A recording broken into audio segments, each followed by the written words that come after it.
Hello, River City Reactor here. I heard about this Ren video, 1 million subscribers, which I heard you had attained recently. This is called Defining Success.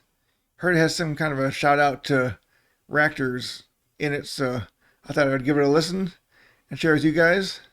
And congratulations on him getting to 1 million subs, obviously. So let's see what his definition of success is. I want to keep this short and sweet because I wrote something that I want to share with you. But first of all, I just want to say how grateful I am. I've reached 1 million subscribers on YouTube, which is a flipping huge milestone. I wanted to say thank you to everyone who supported my music over the years, whether you're newly on board or have been here for a while. I'm sure he's very grateful also with all the success, but probably feels weird since he's dealing with his illness and blowing up successfully at the same time.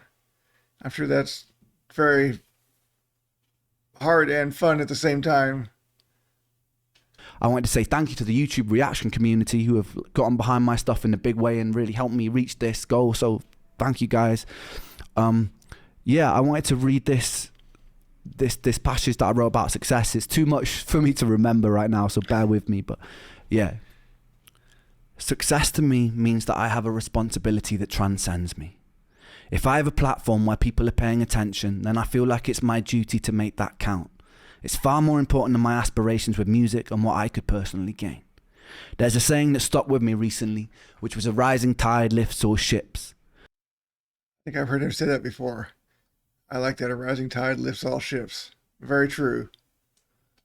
There's a saying that stuck with me recently, which was a rising tide lifts all ships. Somehow, by finding success for myself has meant that I can find success for the people around me, and that makes me feel very rich.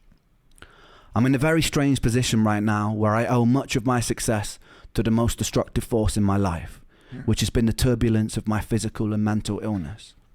The thing that has by far brought me the most pain has been a source of constant inspiration, which ironically led to creations which brought me the most joy. I never thought of it that way. I realized he was dealing with both at the same time. But the fact that the pain gave him all the words to use to make his artistry, wow, that's even more deep than I thought it was. His suffering is where he gets his ideas from, and those ideas are what are blowing up. Very interesting.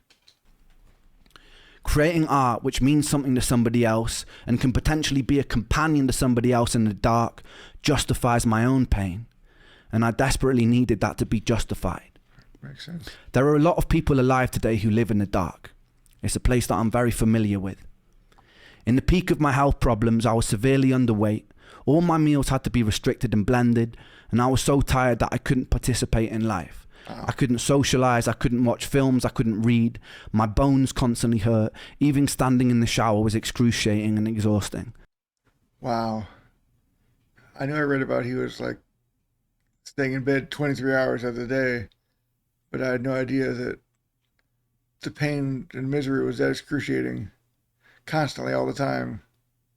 Wow. That's hard to even imagine myself. And this went on for years, Years. with no answers. Nobody could have ever convinced me during that time that my pain and suffering would be a source for something good, because it felt insidious. Oh, he's breaking up a little bit. I can imagine when he wrote this, it's very touching. After it touched every single nerve inside of him. Wow. Be a source for something good, because it felt insidious. Nobody could have ever convinced me that something constructive can come from hurting every day. But I'm here to tell you that if you are hurting every day, don't be afraid. One thing I know to be a certain, to be a constant law of the universe, is that life is inconsistent. Life is beautiful and life is hideous. Life is kind and life is cruel. Dancing inside this dichotomy and inconsistency makes me know that you won't hurt forever. Whether that comes from resolution of Dichotomy of inconsistency. He is very intelligent too. Besides being super artistic and playing instruments and singing, rapping, whatever, acting. I've just seen some of his community posts too, and they're so deep and so insightful and so intelligent. Wow.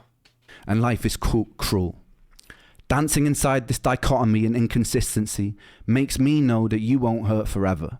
Whether that comes from resolution of what you're going through or acceptance of where you are. You won't hurt forever. You don't know yet whether or not your pain conceals gold. It definitely conceals wisdom, and it's definitely a catalyst for filling you with empathy. Pain conceals gold.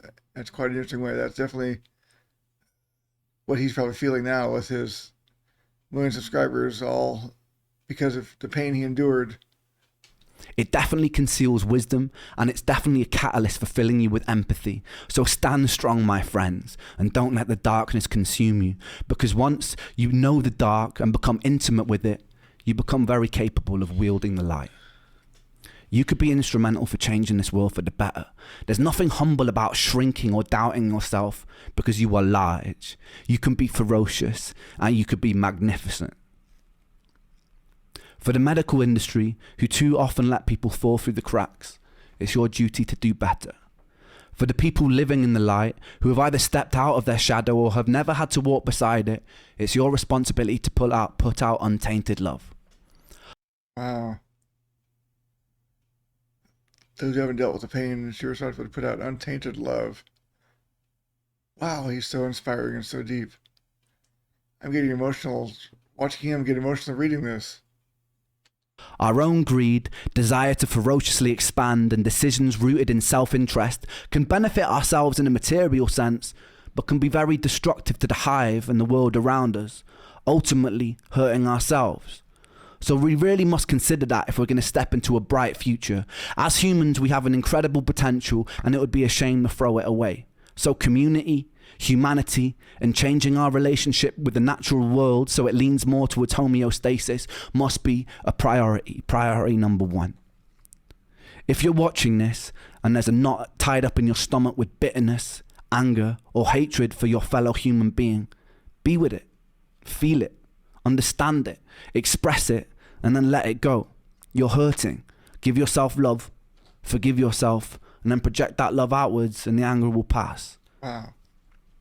We have a decision in every interaction to tilt the world towards heaven or hell, towards Jannah or Jahannam, utopia or dystopia, and some people's ideas of heaven will be another's image of hell.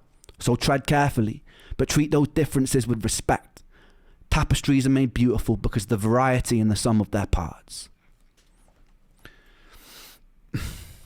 Thank you to 1 million people inside this rich tapestry for the opportunity for me to try and spread my own vision of what I believe to be good.